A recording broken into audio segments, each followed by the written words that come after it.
Now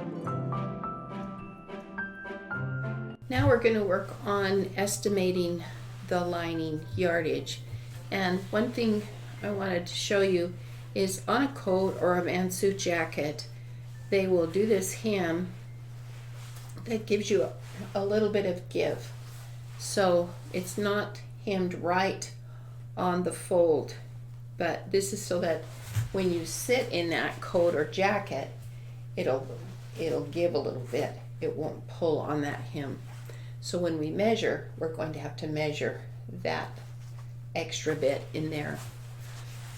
Now I'm going to think in terms of rectangles. So I'm not going to worry about the shape of the sleeve and how that is shaped at this point. I'm just going to measure the width of each section and the length. And the width, including the seam here, is 10 inches. And then the length is 38 inches. And I'm going to need 2 of those.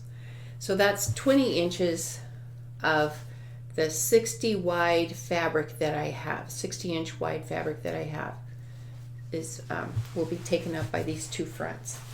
Now, the 2 back pieces, a left and a right back, they're the same length, 38, and they're 12 inches, including the seam allowances, side to side.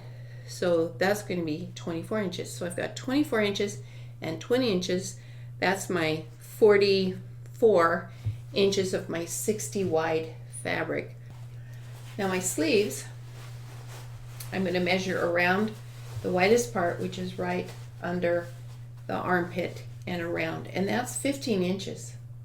So there's not a direction on this fabric, which means be a cross grain. So I just need to add that 15 inches to the already 38-inch length that I've got for the body. And that gives us 53 inches. And we divide that 53 inches by 36 and we'll get 1.5 yards. So that is the amount of yardage I need for this project. Now I begin to unpick, and I want to save the original lining to make my pattern. And I love unpicking with a rotary cutter. You just have to have really good light, and you pull the pieces apart and then just zing it with the blade. It's so easy. I can have this coat unpicked in maybe 15 minutes. It's wonderful. And then I'm going to save a front piece, a back piece, and a sleeve, cutting 2 of each, and we will lay that out on our new lining and cut that out next.